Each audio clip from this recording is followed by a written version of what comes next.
there are only 23% of the population is meeting their physical activity requirements. 23%.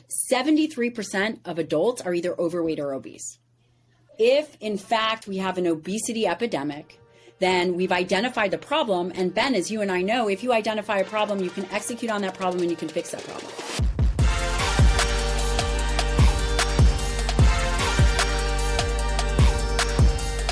Welcome back to The Burn. I am Ben Newman, and you've become accustomed to how we do this every single week. We are going to bring you high performers that understand a burn that lies inside of them that ignites why and purpose that then causes them to be disciplined in their daily action.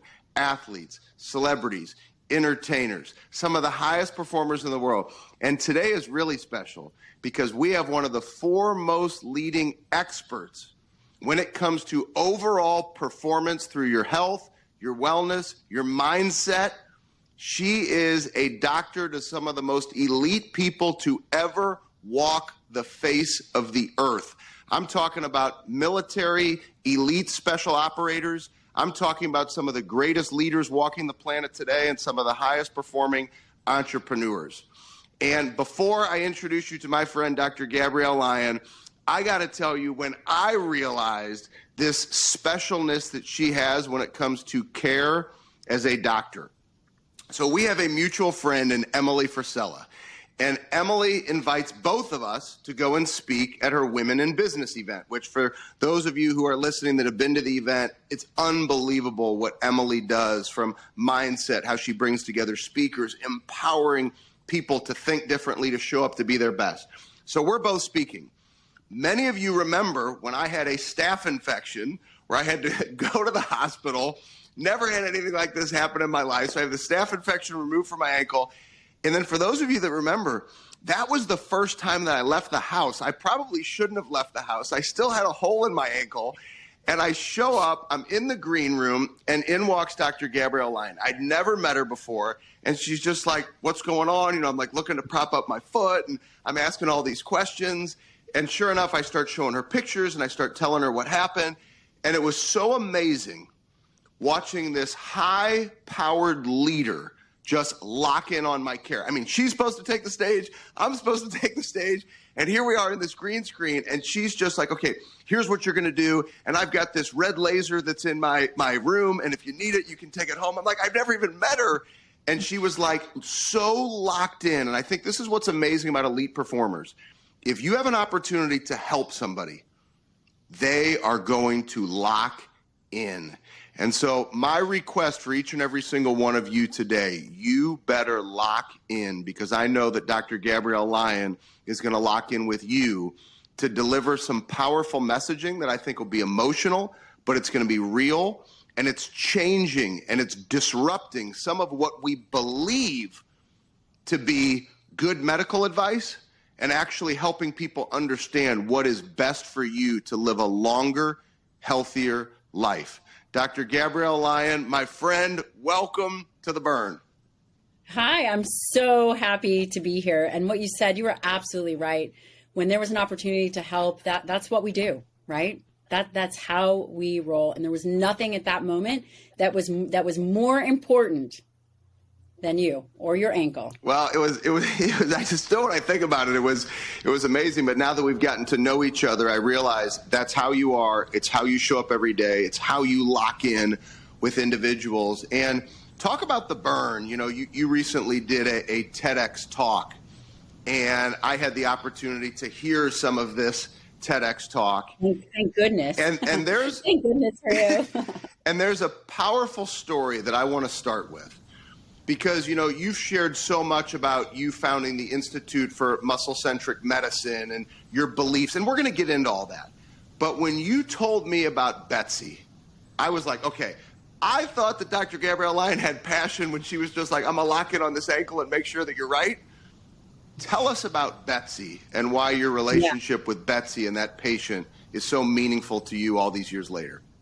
Yeah, you know, in my clinical practice, I've seen thousands of patients, right? They're from overweight to obese to end of life. And there was one patient that stood out to me out of all of those patients. and her name was Betsy. And I will never forget Betsy, just like you mentioned. She had big brown eyes, a huge smile, dark curly hair, and she was a mom of 3. And Betsy was in her mid-50s by the time I saw her. And at the time, I was at Wash U in St. Louis, not that far from you, and I was doing a clinical research fellowship. So I was doing a medical fellowship combined with clinical research. And we were looking at the interface between body composition and brain function. So I imaged Betsy's brain, and her brain looked like an Alzheimer's brain. And I knew at that moment that Betsy was not far off from being one of those patients that I was visiting on the nursing homes in the dementia wards. And at that moment, I realized that we failed her. The medical community, myself, we failed her. And you're probably thinking, well, why? Why is Betsy's brain, this robust mother of 3, why does her brain look like an Alzheimer's brain? And it was because that she had been given bad advice, and she had been constantly told to focus on losing weight, cycling through that, exercise more, eat less, lose weight. We'd been so fixated on the pathology of fat, right? Because we're doing that now. All we do is talk about obesity. That's our focus. But what we never did is we never gave her the advice to protect her muscle, including myself. I failed her. I didn't give her that advice. And so it was at that moment that this concept of muscle-centric medicine was born that I realized we've been completely missing the mark. And as physicians and as a medical society, all we do is we focus on symptomology. And for Betsy, it's going to be deadly. And that's the story of Betsy, and it changed the trajectory of everything that I do. And so creating the Institute for Muscle-Centric Medicine and really focusing on protein and really focusing on how you deliver appropriate medical messages and action plans, it's really become a whole new disruption to the medical community, because you don't really hear this often. Is that accurate? That is absolutely accurate. We are hyper-focused on the obesity epidemic. What if I told you we don't have an obesity epidemic? We don't. We have a midlife muscle crisis. So it's interesting because even I think you see, even at schools, right? You can go to a school with young children, and sometimes you'll go and you'll meet like a gym coach there, and they're so into muscle and fitness and push-up. And then you'll go to other schools and it's like they just go, well, there's the yard, like go have recess, right? And then you see the advancement. I'm speaking specifically from our children and kind of the advancement they had at the schools they went to. And now when they go to a new school, you see like the difference. And I love looking at kids because so much development takes place. So imagine all of you listening, you're thinking, okay, oh, that makes sense. Like I remember I had this gym teacher. I thought he or she was crazy then, but like they pushed me. And then you had that basketball coach or that volleyball coach who pushed you, or that weight trainer. And then at some point in time, people lose their discipline. And when they lose their discipline and lose their muscle and then become obese, the body doesn't know what to do. Isn't that accurate? Yes. Yes. So tell us more, like, why has this country become so fixated on obese, and then it's this diet, it's that diet, rather than actually tackling the problem, which is people's bodies aren't equipped to handle what's going on in their bodies? Absolutely. There's a couple reasons why I believe. Number one, the first question you always have to ask is who stands to benefit? Who stands to benefit from whatever message that we're putting forth? Is it the patient? Is it in the patient's best interest? Or is it potentially a money-driven conglomerate, right? So if we constantly focus on adiposity, being overweight, well, then we can, address the diet fixes that are going to potentiate that, or the Nabiscos or the processed foods. And we have this smoke screen, right, of continuously focused on adiposity, which is, and overweightness, which is a complete smoke screen. It is symptomology of an undisciplined life. It is, and again, I'm not saying that everybody who is struggling with obesity has an undisciplined life. There are definitely metabolic contributing factors, but for the majority of people, I will tell you this: there are only 23% of the population is meeting their physical activity requirements. 23%. 73% of adults are either overweight or obese. So the question is, if in fact we have an obesity epidemic, then we've identified the problem. And Ben, as you and I know, if you identify a problem, you can execute on that problem and you can fix that problem. However, if you have the wrong paradigm of thinking, then no matter what you do with underneath that paradigm and you execute appropriately, you will never get from point A to point B. Okay, that's fascinating, because obviously in my work with athletes, business professionals, high performers, same way that you're working with them every single day, I understand the importance of great discipline. But if the great discipline is in the wrong area, or it's spent doing the wrong things, you're telling yourself you're disciplined doing it, but you're compounding the wrong thing. Is that what I'm hearing you say? That's right. That's exactly what I'm hearing you say. And we now live in an environment where they are still hyper-focused on the wrong thing. By focusing on obesity, we are making people unable and ill-equipped to deal with their own life in an effective way. Rather, so if we focus on obesity, that's what we're going to get.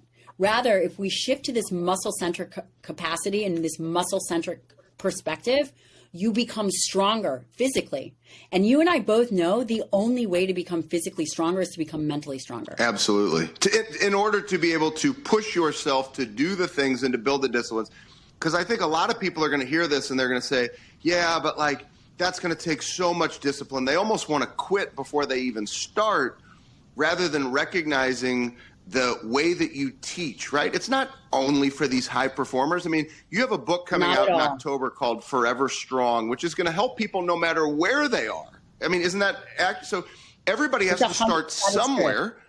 Yeah, and actually, in the book, I think that the book is great. It actually identifies mindset traps. It identifies the archetype of the person. I've had the privilege of seeing thousands of patients, like I mentioned. I've been practicing medicine since 2006. And that has allowed me to see a whole scope of different individuals, and also to see what makes people become massive assets in their own life. And when you think about that, you have to think that there's really two ways that our health goes. One way is that it happens to us, right? It just happens. You get older, you lose muscle, versus you execute, you do the harder thing. We realize that we live in an environment that is constantly fighting against us. It's true. We live in a hyper palatable environment. There's cookies, there's cakes, there's elevators, there's escalators, whatever it is. And we're living in an environment that is slowly going to deteriorate our health and our brain. That's exactly what happened to Betsy. Betsy had constantly struggled on that treadmill, like the hamster wheel of life, of trying to figure out the next fad diet, the next thing to do, which, by the way, is a distraction. All of the other things out there, it's all distraction, as opposed to, I know you just completed 75 hard, as opposed to executing. Here is your plan. Nothing is going to deter me from my plan. I understand what I need to do, and I'm going to execute. Everything else is an excuse. So the thing to me, and it's the excuses that get in the way, and that is what is so fascinating and so brilliant. I tell Andy this all the time about the 75 hard program, and then, to have the app. I mean, every time you click like you did your workout, it is a endorphin shot, it is a dopamine shot, and it is like, I did what I said I was going to do. And you know that, I'm not hitting that button, because if I miss hitting that button, I go all the way back to zero. And some people, when they understand that's how you create disciplines, it's stacking those habits on top of each other, you almost become obsessed to those dopamine hits and it feels so good, and you're not going to quit on yourself. I always say, and I joke with Andy, I'm like, isn't it crazy that people could follow through with this program and then go to their job and not do the most basic things because they don't have to click the button on the app? And it is just, It's mind-blowing to me how people build their behaviors and their disciplines. I want to talk about something, because this is one of those things, because I think your expertise in dealing with the body and specifically muscle is so important. I remember when I trained for a marathon, and I finished one marathon. I wanted to start and finish a marathon and say I was one of the people who did it. Congratulations. I'm not going to claim that I did it fast, which I didn't, but I finished. But I remember during that training, Hal Higdon, who's one of the experts for the training, he was very specific in the training, like, you're not just going to go run, you need to lift weights. And I think a lot of times we see these people who are runners and they have their little runner's belly, because I don't think they're embracing the whole opportunity of cardio plus strength training. How important is this strength training piece, whether you're running for a marathon or you're just trying to stay fit? Because I think we go to the gyms and you see people on all their cardio machines. I'm not saying that cardio is not important. It is. I do cardio, HIIT-based, get my heart rate up every day. But how important is the muscle piece, right? Because it's one thing to say muscle, but how important is it to feed the muscle and to work that muscle? Yeah, skeletal muscle is critical. And people often think about it as it's looking good in a bikini and looking good naked, which, by the way, is important. But muscle is the largest organ system in our body. The heart, not the brain, not the thyroid. It's actually an organ system. So I'm going to blow your mind right now. You ready? When you contract skeletal muscle through exercise, it secretes myokines. Myokines are proteins that go throughout the body that affect the brain, help with neural regeneration, help with disposal of carbohydrates and foods that you eat. But there's this inter-organ crosstalk that exercising skeletal muscle, when it secretes these myokines, it increases our survivability. It increases our immune system. It increases there's nothing more potent than the stimulus of exercise, which is amazing.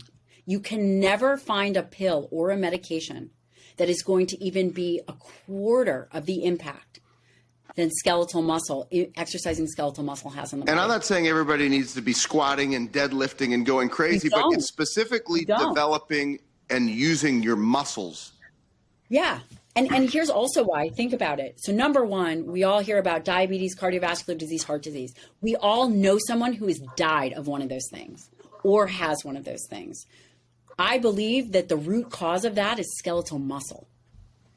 The root cause of the diseases that we're seeing is skeletal muscle. Impaired, unhealthy skeletal muscle. I mean, I can think of just, my family. I think of individuals, whether it's on my wife's side of the family, my side of the family, and you think of the people who maybe had medical issues as they aged. Most of those ones are the ones who haven't taken what we're talking about seriously. I can think right now of one of my aunts and uncles. They're in their 80s. They look like they're in their early 70s. Like, he has a weight trainer. He goes out of town. He's got a weight trainer. It's my Uncle Barry. I mean, it's just, I'm so proud of how he's decided to age. It's such an amazing example. I see him and my Aunt Rita. It's like, you look and you're like, that's what I want to do. Like, I want to go and travel to Florida and be like, you better have your trainer set up, right? You don't go to Florida and say, I'm going down to eat and relax. And yeah, you enjoy and you do those things, but people don't realize if you don't take care of your body, it impacts your ability to live a long life.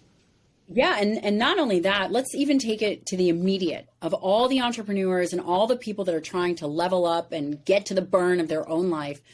The capacity, the high that they're going to go is only going to be as good as their health.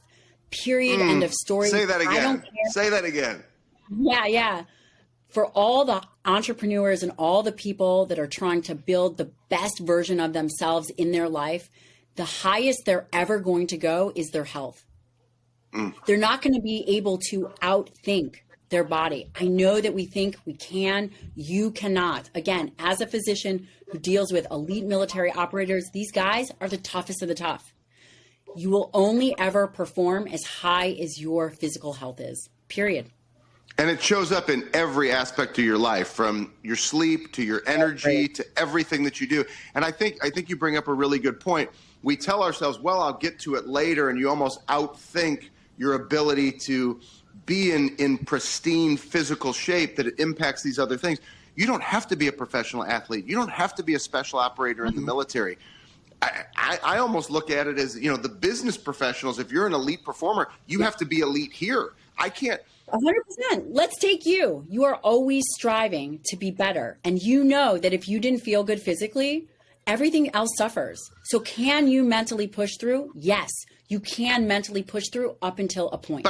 But I also know I can't step on a stage with a Fortune 100 company and talk to their individuals and their employees and be completely undisciplined. Like, that's part of where I think you have to understand, no matter what you're doing, no matter who you are, you don't have to stand on a stage and deliver messages. You're an example for somebody. So my Aunt Rita and Uncle Barry, they're an example for it. That's how I want to age, right? Like, I love it. It's an example. Right. And so people don't realize that my mother, when she was dying, was an example. This is how you manage adversity. Like, you come to the dinner table with an IV stand and you ask your kids how their day was at school. That impacts me every day of my life as a 44-year-old man.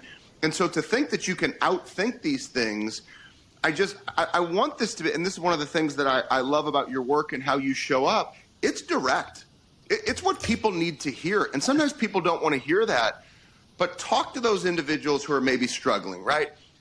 Not the elite performer, not the special operator, but the person who's sitting at home saying, okay, I'm listening and I'm overwhelmed because I struggle to start. Yeah. Well, there's two things. And the first thing that I want to say is the people that rise to the top. Are you ready for this? There's a few things that they have in common. And one of the most important and invaluable things that they have in common is they're all aware of their weakness. It's not about where they are strong. They all are exquisitely aware, intimately know where they fail, where the kink in their health armor is, they know it. So for the person at home, you must know where you fail and where your weaknesses are. I don't care how you're strong. I don't care how you went to the gym. I don't care how you stayed on the diet. What I care about is, where do you fail? And we're going to address that linchpin first. And see, and that's such a critical piece, because I think, the society that we live in today, everybody's comparing to everybody. Well, if I do this, I have to do it like her. If I do that, no. You just need to start where you are and build new disciplines. Because I know people are going to say, well, I haven't lifted in this amount of time, or I haven't really focused on my muscle. I go for walks. So how important is it for individuals to have a relationship with a doctor like you, a doctor who understands and focuses on the right things? It's not a pill. It's not a quick fix. It's understanding you've got to create these disciplines. I think this is where the real magic of a patient and provider, or a coach and a coachee come into play. You want someone who has your back. You want someone who wants for you what you want for yourself. And even in the moments where you are not sure that you're going to be able to get there, you have a provider or a teammate that's going to hold you to a high standard. Every single one of my patients, I am holding them to the highest standard. I don't want to hear an excuse. We're going to get you there. Whatever it is that you want for yourself, I'm going to stop at nothing to get you there. And you said something else. Well, if the person at home is overwhelmed, don't be. I believe that way of thinking is a distraction. You're not overwhelmed. The first thing that you're going to do is you're going to find a person, a trainer. Planet Fitness is like $10 a month. There's bands. There's all kinds of ways that you can move and find movement, right? That is not a barrier to entry.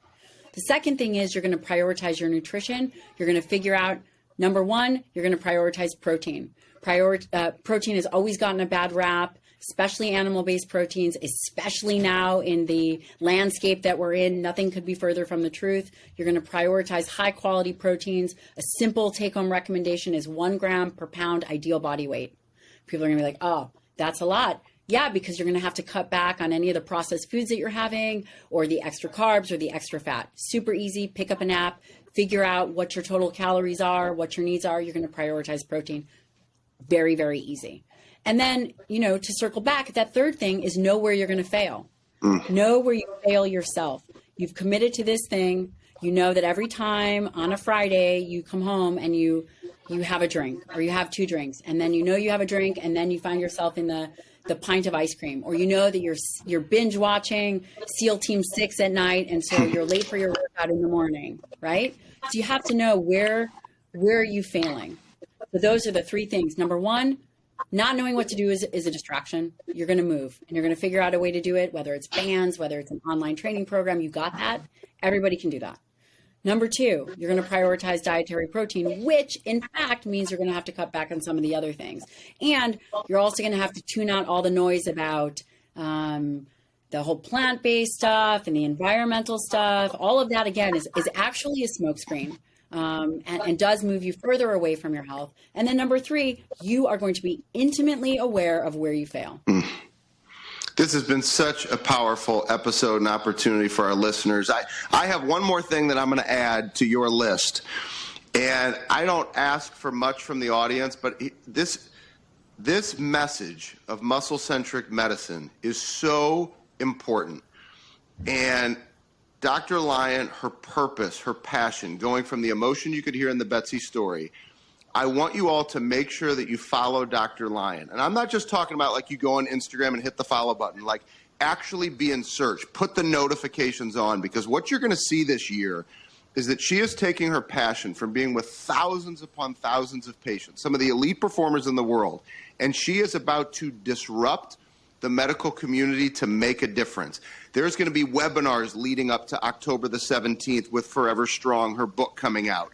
There's going to be opportunities for you to be a part of that. She's going to speak at the Mental Toughness Forum this year. She's going to be speaking at an elite boot camp that we're going to be having October the 8th through the 10th in Las Vegas. I want you to make sure that you follow, pay attention to the messaging, because her passion to teach and make a difference is so strong that you better be part of this disruption, not somebody who sits on the sideline and waits. So you connect to your burn, take action steps that she's outlined, but put those notifications on, because just like me, I have coaches and individuals like Dr. Lyon in my life who give me those reminders that I need to continue to perform at a high level. Continuing to attack in life, it's a never finished mentality. So I'm going to let you finish this episode on your belief of a never finished mentality, because I think that's where a lot of people fail. And that's why I'm going to let you drop the mic for us. I think it's important that people realize we can do a program like 75 Hard, but so what, now what? We can do something but for 30 days, so what, now what? But how important is it for people to really change their life and their mindset towards their nutrition and their health so that they can have this never finished mindset and live a long, prosperous, healthy life? I'll tell you this, we're in this together, all of us. And it is our responsibility to show up as the best version of ourselves. And one thing is for sure, you will always be better with the more healthy muscle you have, the better your health. You will be able to show up and dominate and do the things that are important to you, always. So that is why. And not only that, but again, it's never too late.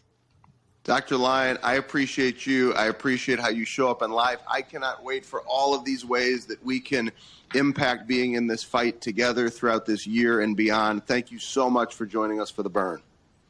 Thank you. Thanks for having me. We are going to make sure in the call notes that ways to stay connected, follow the messaging, learn about the book, everything. We're going to make it so easy for you, because excuses can no longer be acceptable. We have to have a willingness to show up every day and choose to be our best, because that is how winning is done. We look forward to seeing you next week for The Burn.